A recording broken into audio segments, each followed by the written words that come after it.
Daniel finally came over to get his game. I'd been dreading it. But he brought this story with him that I wrote when we were little. I started reading it, and then there I was, crying at the kitchen table. He asked what was wrong, and I was thinking about how we used to be friends, how much I'd taken for granted. But instead, I told him about school, and Dad, and Lonnie. And then how sorry I was that I wasn't his friend anymore. He gave me a hug and said it was going to be okay. And for some reason, I almost believed him.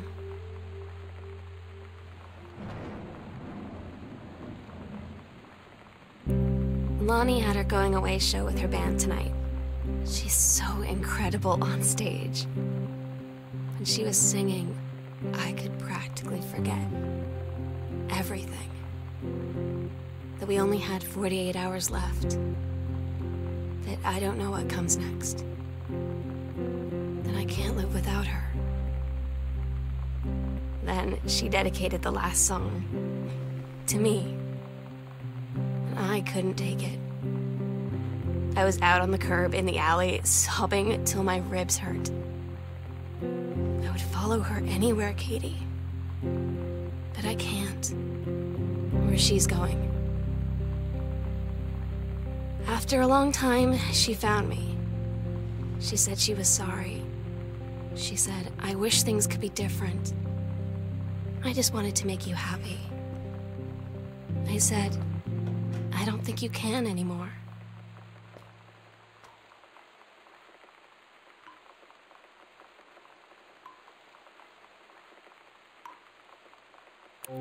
We agreed our last night together would be our happiest ever, and we'd forget tomorrow was going to come at all. It worked for a while. We had a good time seeing Oscar off, then ran up to the attic to look through our photos, to find one for Lonnie to take with her. And looking at them, I realized they were all in the past, and there wouldn't be any more. I didn't know what I was going to do. And I cried when she held me. She said she knew it was hard, but life would move on. I said I didn't want my life to keep moving without her. That's when she cried too. I was so exhausted. I must have fallen asleep like that, in her arms. In the morning, I woke up, and I was finally alone.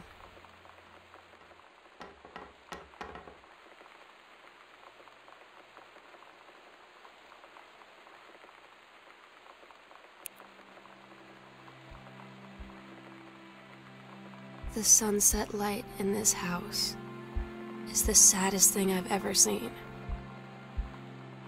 I just want to sleep. When I'm in the attic, it almost feels like Lonnie could still be here. She's just downstairs. I'm just waiting to hear her pull down the hatch and come running up. Maybe I'll go up to the attic and wait.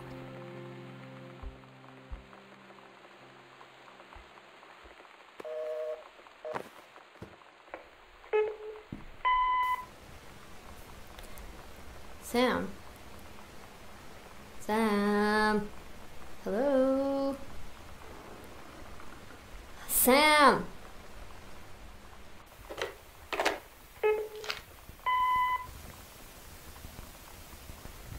Sam, where are you? Really? I need to talk to you. Please be there.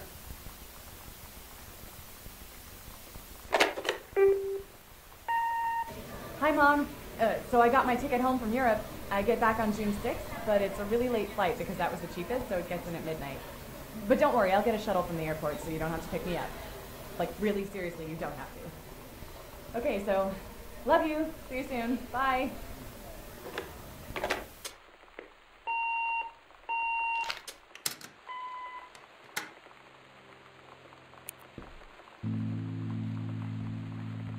Oh my God. Katie, I fell asleep in the attic, and Lonnie in my old spot, and I missed the first 2 calls. I just barely caught the 3rd one before the machine got it. And it was Lonnie, on a payphone. She'd been on the bus to Basic, and she said she couldn't think of anything but me and us, and that she couldn't go through with it, with the Army and being apart and all of it. And so she got off the bus in Salem. She said, "Sam, I want you to pack up everything you can and get in your car and come find me. And let's just drive until we find somewhere for us." And she asked me if I could do that. And I said yes. Yes.